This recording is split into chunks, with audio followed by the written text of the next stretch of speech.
There's been quite a lot of changes in assessment. You're probably aware that a lot is changing at the moment, and there are a lot of things which we felt that you as governors need to be kept up to speed on in order to be able to fulfil your role effectively. So there's a number of themes I'm going to touch on in my talk. First of all, a little bit of an explanation about the rationale behind why levels are no more in the national curriculum. I'll say a little bit about how children are going to be assessed for statutory end of key stage assessments when we don't have levels. But then I'll also talk a little bit about a system which we've developed in Hertfordshire to help schools track progress between those statutory assessment points. And I want to round things off by sharing with you some examples of data that you might be able to look at for your school if your school is using our system, data that will help you with your role in holding the school leadership team to account, particularly if you have a role in a standards committee or curriculum committee monitoring progress on a regular basis. So why have levels gone? Well, I'll start with this statement which appeared on the DFE website back in June 2013. This was the first point at which we knew for certain that levels were going to disappear. That as part of their reform to the national curriculum, there would not be level descriptors, which is the system that we've been using for measuring children's attainment for more than 2 decades now. The reasons given for taking levels away, I've put into green text and in italics just to draw attention to those. So the first of those points is that the DFE felt that the system of levels was complicated and difficult to understand. You may or may not agree with that statement, but that's what they felt. The second point, and one which I think possibly is easier to agree with, is that they felt that levels were encouraging teachers to behave in a certain way, to be very, very focused on looking at levels on a very, very regular basis and looking at things like average point scores and focusing too much on that data side of things and not thinking more broadly about the whole child and what the whole child can do and the broader curriculum. I think what that point really means when we unpick it is that what the experts, the advisors who were advising the DFE were saying was that the original idea behind national curriculum levels was that they were designed for looking at attainment at the end of the key stages. They were that checkup of what children had learnt across a key stage. They weren't really designed for ongoing tracking on a term by term or in some schools maybe even a week by week basis. But that due to various pressures such as Ofsted, these practices had emerged over time so that teachers might find themselves with almost every time children do a piece of work, teachers might find themselves saying, right, what level was that? What level is it? And that wasn't really what they were for, and that isn't necessarily a healthy mindset to be in, because levels reflect a much broader, holistic picture of the range of knowledge and skills that children might learn. And if you try to level individual little bits, it won't necessarily be valid or accurate. So for those reasons, it was felt that we should just get rid of them and go back to square one. However, one of the things which we were hearing quite loud and clear from schools in Hertfordshire was that schools wanted us to try and come up with something that they could use for tracking pupil progress, rather than schools individually trying to reinvent something. So we have come up with something, and I'm going to be talking about that in the second part of my talk. But I want to start off by thinking about where we are now and statutory assessment. So where we are now is that in this academic year, we've got children in years 1, 3, 4 and 5 who are working on the new national curriculum, which doesn't have any levels attached to it. But children who are in years 2 and 6, in other words, they're about to finish Key Stage 1 and Key Stage 2 respectively, they're still being taught the old national curriculum, which is assessed against levels. So these are the last groups of children to be assessed using levels.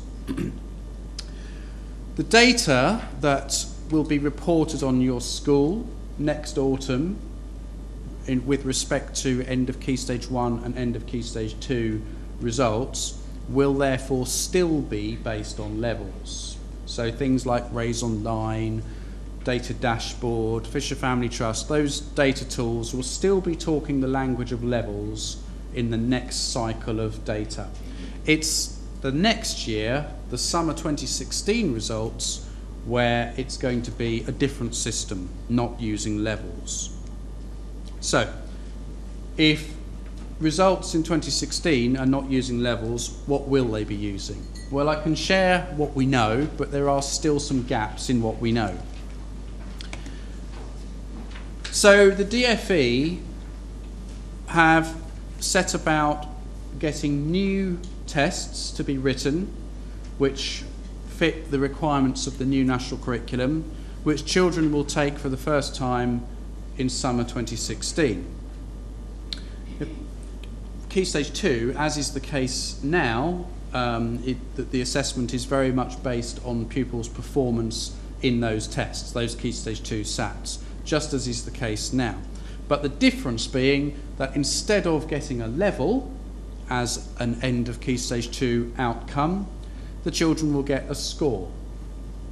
So instead of being told you're working in level 4, you're working in level 5, they'll get a score which will be a score on a scale that ranges from 80 to 130. 100 being the magic number. Schools will be judged in performance tables, league tables, on the basis of what proportion of children have scored at least 100. Okay, so it's a move from one system of numbers to a different system of numbers, effectively, but one which is more of a sliding scale. What we don't know, with any fine level of clarity, is how challenging it will be to get that score of 100. So that's yet to be determined. But we know that schools will be trying to get children to that score of 100. And also there will be data in performance tables on figures such as what proportion of children were at the top end of that scale in the 120s. Key Stage 1 will remain a predominantly teacher-assessed key stage. There will be tests that the teachers have to administer, as is the case now, but those tests are just used as part of the evidence base for forming the teacher assessment. And it's the teacher assessment which is what's submitted to the DFE and reported in Data Dashboard and Raise Online and those sorts of things. So teacher assessment remains, but instead of being teacher assessed against a level, instead of saying which children are working within level 1 or level 2 or level 3, they will be assessed against some performance descriptors. Now, these are yet to be finalised. We saw draft performance descriptors just before Christmas. There was a consultation exercise that the DFE launched. The consultation exercise had quite a lot of negative responses, and at that point I think the DFE said we need to go back to the drawing board with this, and that's the last we've heard about it. But the website still says that performance descriptors will be finalised by September. What the draft descriptors looked like, and obviously this could change because it was a draft and it was a consultation, but the draft descriptors categorised the pupils using phrases such as children working towards the expected standard, children working at the expected standard, and children mastering beyond the expected standard effectively. So whether those phrases end up being the phrases which are used, we don't know for certain, but it's a move away from a system of numbers to these phrases. As I say, it's not finalised, it's not set in stone, and we're waiting to see what actually is finalised regarding those statutory assessments. The important point I want to make here is that whatever the DfE eventually decides, whichever political parties are in control, whatever's decided, there will still be national consistency in the way children are judged at the ends of the key stages. So one of the questions I'm asked quite a lot is, when levels go, how can we compare schools? How can league tables compare schools? It will still be possible for league tables to compare schools because all schools will be judged in that consistent way at the ends of the key stages. It's just that what they do the rest of the time is up to them. The DfE basically said, apart from end of key stage assessment, schools have complete freedom to develop any assessment system as they choose, to assess pupils any way they like, track people's progress any way they like, but at the end of the key stages, we all have to jump through the same hoops. So, ongoing internal assessment then, how schools assess children at, say, spring term of year 4 or autumn term of year 1 or any other time, completely up to schools.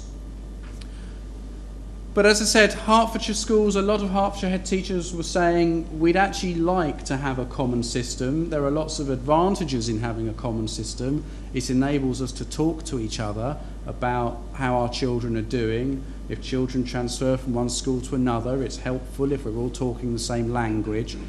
So they very much sent the message to us in Herts for Learning, please come up with something. We've come up with a system which I'll be going through with you in just a moment, and it's launched through a subscription website that the schools sign up to and to get their password. At this moment in time, I think my slide is slightly out of date because it says 95% of Hertfordshire primary schools. I think it's a greater figure than that now. Almost all Hertfordshire primary schools are subscribed to our system. Those that aren't may have selected a different system. There are other systems available. Some other local authorities have come up with an approach. Or maybe they just haven't decided yet. But as I say, the majority of Hertfordshire schools have signed up to the system, and we haven't been pushing it on them. It's there as a choice, so we take it as a sign of a seal of approval, really, the fact that so many of them have gone for it. The key messages behind our assessment approach are as follows.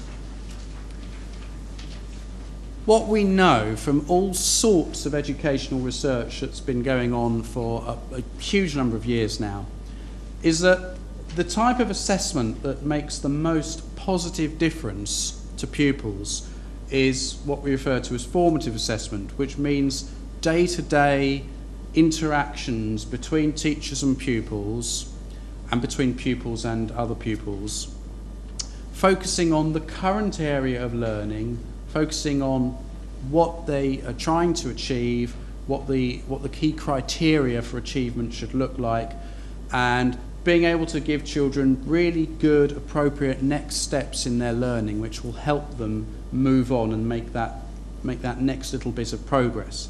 And all of that day-to-day interaction and next step formative feedback can take place without a system of levels. That never really needed a system of levels. That's just about teachers having a good professional knowledge of the current area of learning. The levels only really come into play when you start trying to measure an amount of progress over a slightly longer period of time.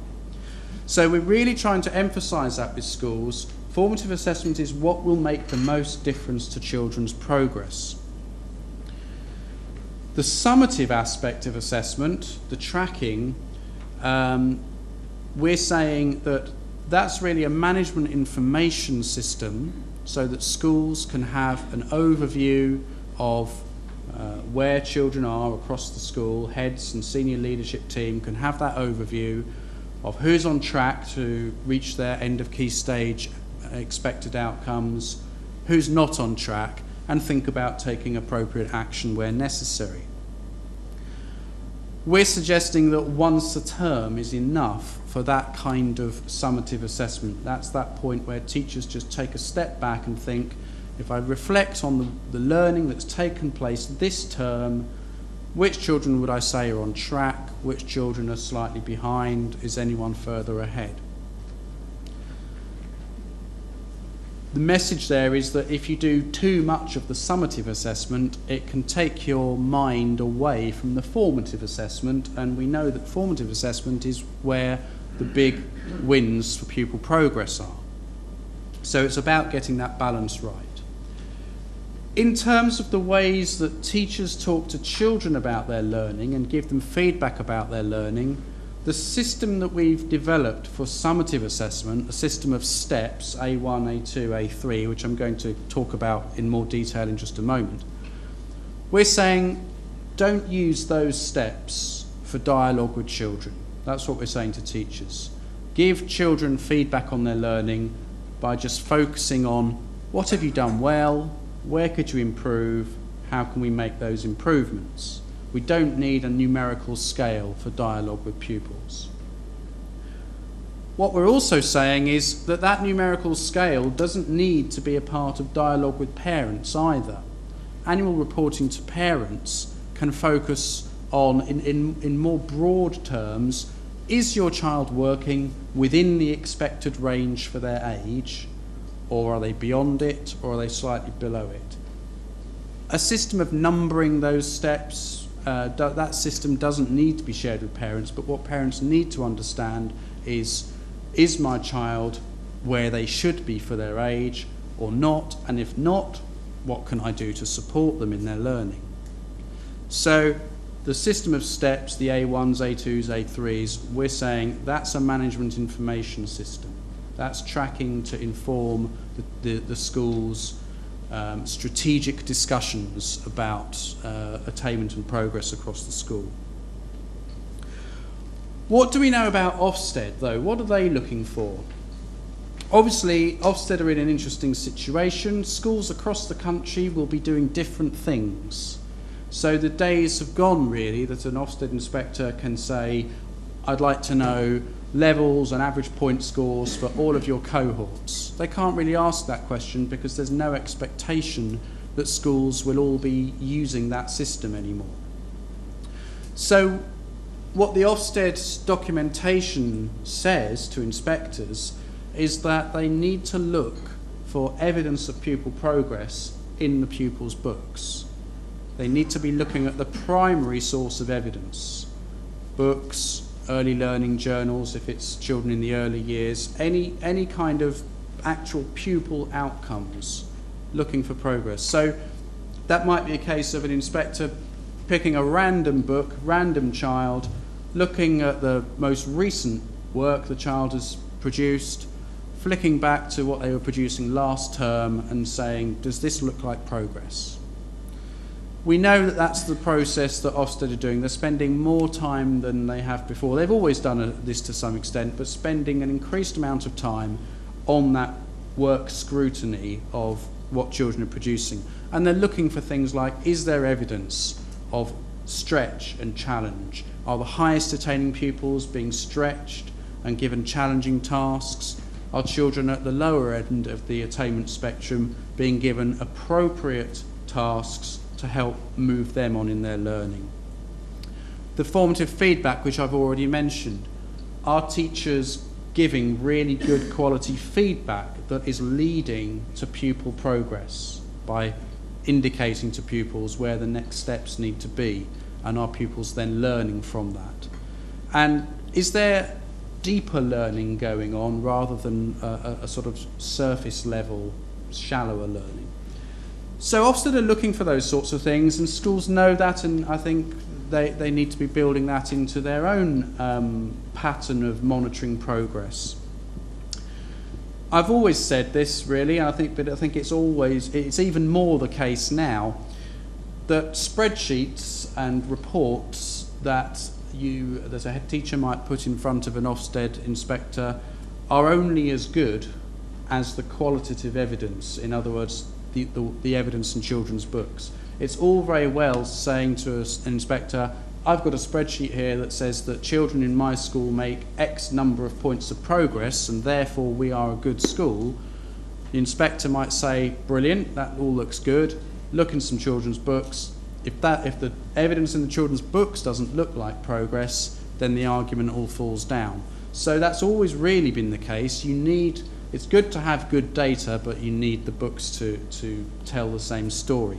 But now that we don't have a consistent system of levels and point scores, it's even more the case that the evidence in the pupils' books needs to tell the story. Having said that, though, it is good to have some data. For you as governors to be able to monitor the work of the schools, you need some data. So we have produced some systems that will give you some of that information. So I'm going to start to explain what our tracking system looks like, the way we've devised it. We've explored various different ideas, different options for how you might track pupil progress across key stages 1 and 2. And this is the one we settled on. We decided to think about 2-year phases. So phase A is what we're calling the expectations in terms of the skills and the knowledge that children are expected to be learning in this new curriculum in years 1 and 2. Phase B sets out the skills and knowledge that children are expected to be learning in years 3 and 4, and phase C, years 5 and 6. Within those phases then, we said, let's just have a simple system of steps which works on the principle of we're hoping that children are going to make 1 step per term. Simple system, 1 step per term, and it's the same whether we're looking at Key Stage 1 or Key Stage 2, 1 step per term, to give a sense of where the progress is happening. The way the teachers would make the judgments about the step in which children are working is as follows. Our subject advisors, or advisors for English and maths and science and computing, spent a lot of time really analysing the new curriculum in depth and working out a set of age-related expectations for each year group. The national curriculum gives some of that detail, but to some extent they had to do a little bit of reading between the lines to say, so what would we be expecting in year 5 and what would we be expecting in year 4?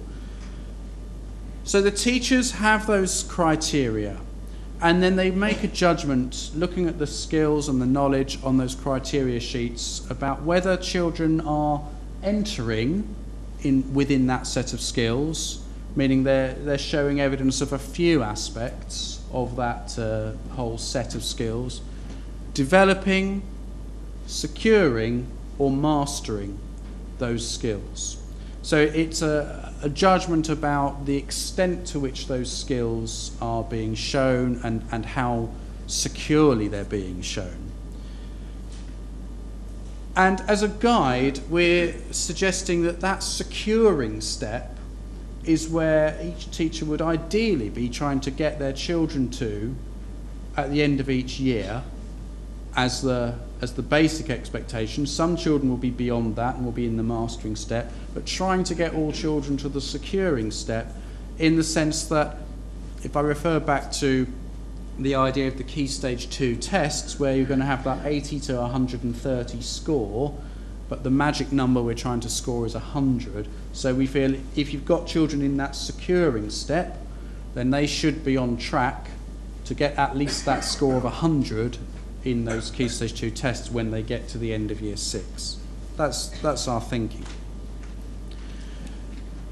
If there's a separate sheet that you've got, which looks like this, which explains how those judgments then, year 1 entering, year 1 developing, year 1 securing, etc., how those translate into the system of steps.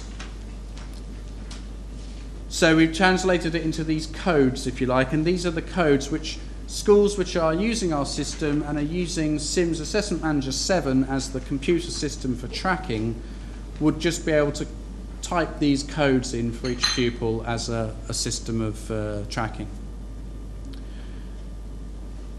So the securing in year 1 step translates into what we call A2. If I just briefly explain what we've got here, tracking through the early years foundation stage hasn't changed. So this little bit at the top of the screen, that hasn't changed. We've had this system for a number of years now. The early years, the assessment is set up along the lines of the sorts of skills that you're expecting a child in the 30 to 50 month band to be showing evidence of. Then you've got the 40 to 60 month band. So that's what those 30 to 50 numbers and 40 to 60 numbers relate to, culminating in the early learning goal, the ELG. So a child who is at the expected level for a child at the end of reception should be achieving that early learning goal. So then our system, moving into phase A, just goes on from there, continues on from there, and says, so if a pupil was achieving the early learning goal at the end of reception, and then if they make 1 step in autumn, 1 step in spring, and 1 step in summer, they'll get to A2. Across year 2, if they make their 3 steps, they'll get to A5, and so on. And the steps which have got the border around them, those are the age-related steps all the way through to year 6. Of course, I've described phase A as being the set of skills and knowledge that are expected within the new national curriculum for children in years 1 and 2. That doesn't necessarily mean that all children in years 1 and 2 will be working within phase A. There may be children, perhaps if they have special educational needs, for example, who are working at a lower level than that. And the schools could track pupils in year 1 or 2, but using the early learning goals or the early years outcomes as a means of tracking progress if children are below their age-related phase. The other system, the feature of this system is these plus steps. You'll see we've got an A plus, a B plus, and a C plus. And the thinking behind those was as follows. The philosophy behind this new national curriculum is that it's about mastery. The idea is that children should master the basic skills which are set out for their age range before moving on. And that's a slightly different mindset to perhaps the situation we were in before, where pressures such as Ofsted, etc., it was all about being able to show as much progress as possible, and that to some extent might mean racing on ahead and moving children ahead before they were really ready. That may have been happening to some extent. What we want to be able to do in this system is, we know that there are children who are working above age-related expectation in our schools.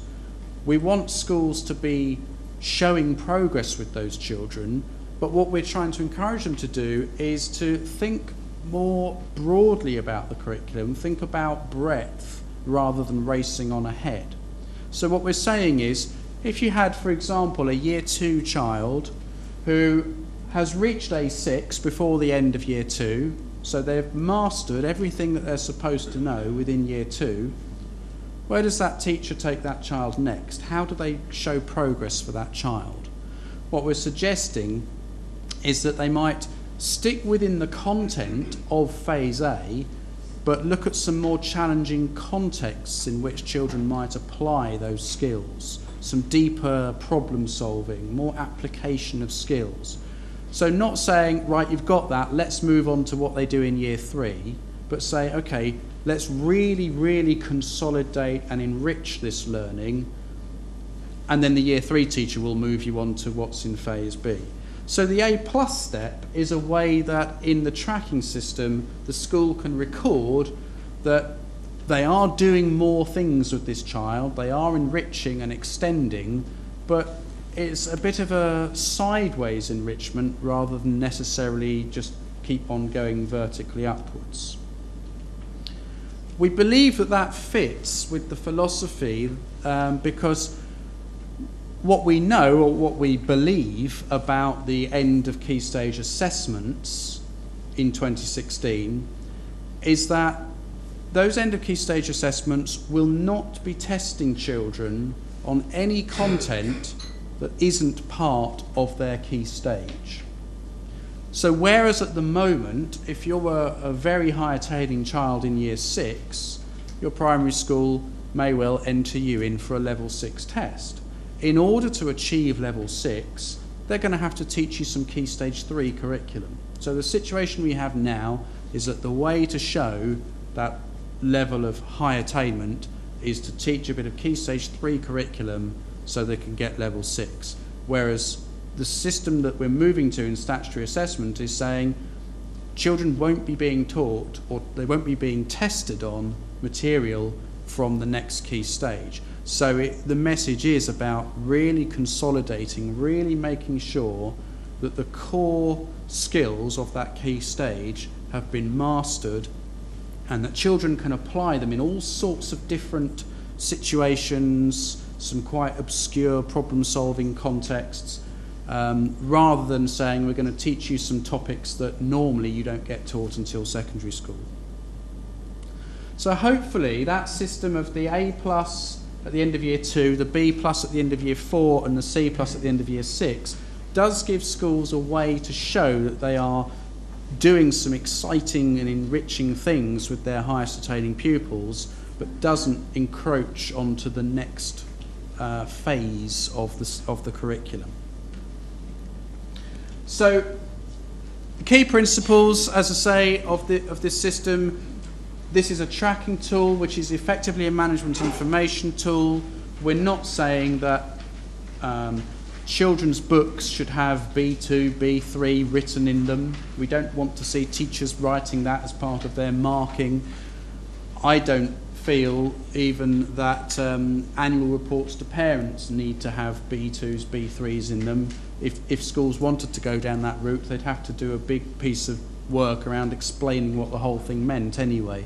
So my preference and my suggestion would be to go down the route of vocabulary, such as working broadly within the age-related expectation, working beyond, mastering, those sorts of words. And once a term, tracking once a term is enough to give school leaders and governors good data on where are we at the moment and how can we improve. So let me just share with you some of the reports that Assessment Manager 7 will produce if schools are using our system, and these are some of the things that you as governors might be looking at to get a feel for attainment across the school. So this is the whole school distribution sheet, which uses a white cell to represent the age-related step. You'll notice that it's not actually the whole school at the moment, it's just showing years 1, 3, 4 and 5, but once years 2 and 6 come on stream into this system next year, then it would be showing years 1 to 6. So the number in the white cell would tell you how many children are working within that age-related step. If they're just one step behind, that's an amber-coloured cell, and if they're further behind, then they're in a red cell. Anyone who's slightly ahead of the age-related step would be in a green cell. So a fairly simple red, amber, green kind of system. What we're finding with schools which are using this system, and I think we're particularly noticing it in Key Stage 2, is that schools that perhaps in the past had all of their children working within or beyond the age-related expectation might at the moment have children appearing in red boxes. And that's not really a surprise, because we know that with this new national curriculum it is more ambitious and more challenging in terms of what children are expected to know.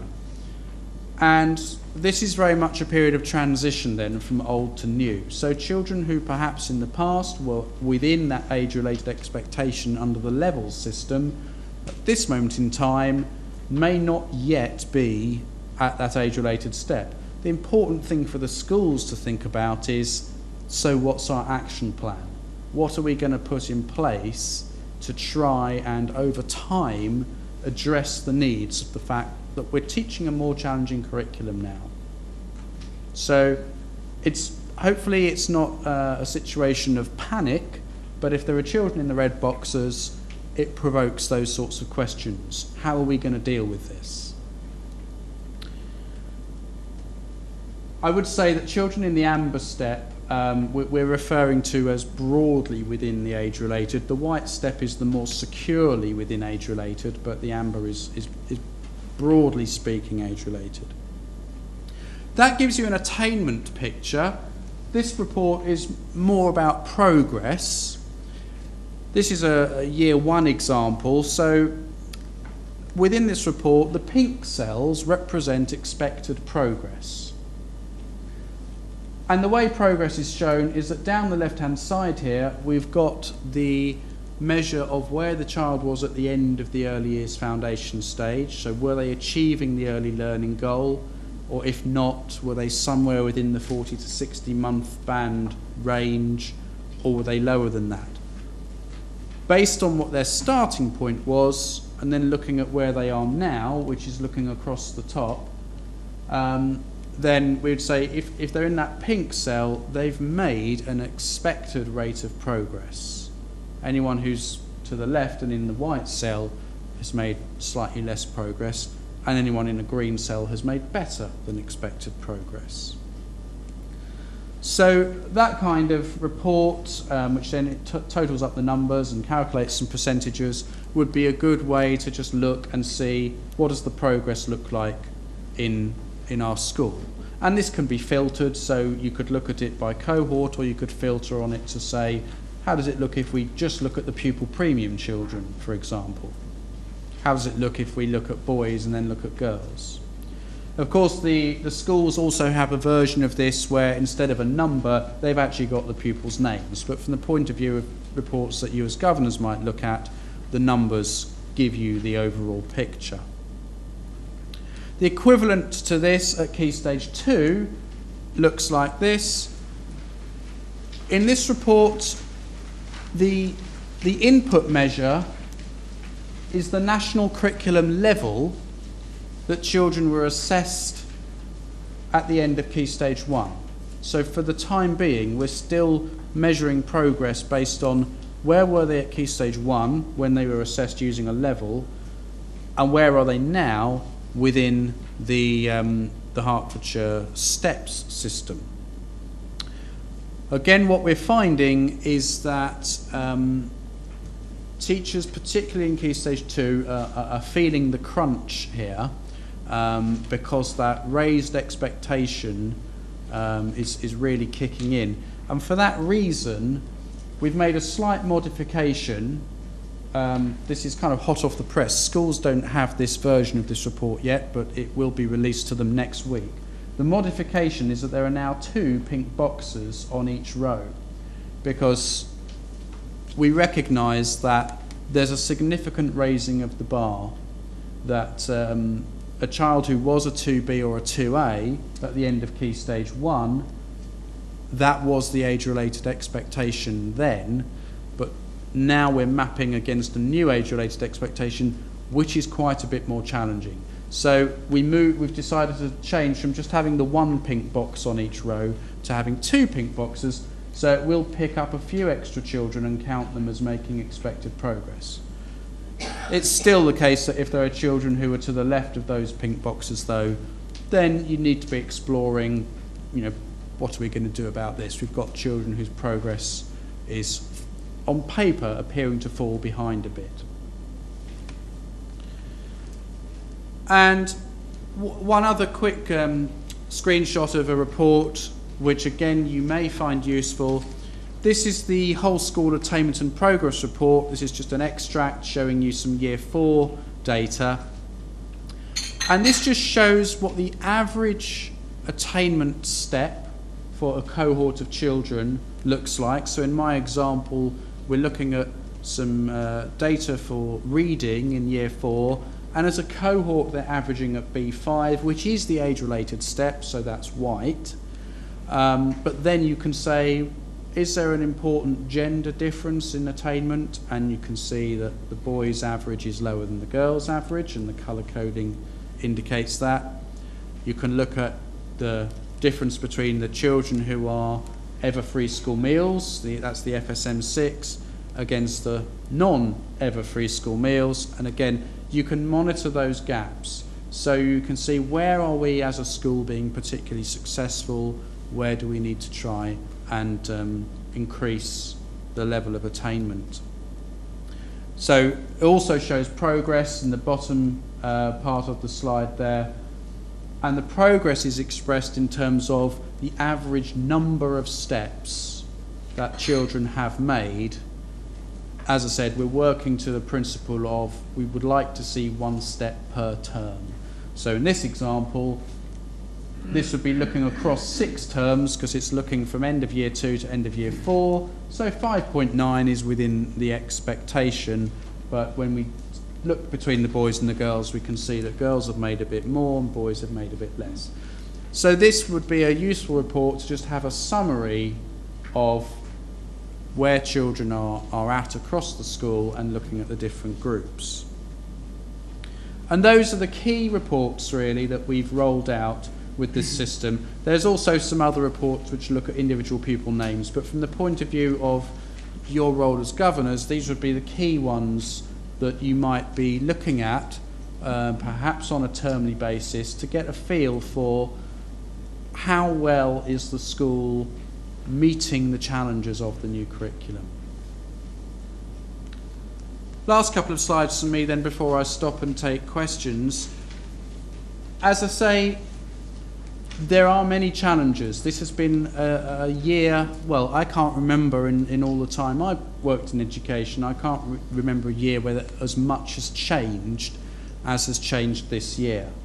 Schools are having to meet those challenges. Just within curriculum and assessment, the key challenge is those raised expectations.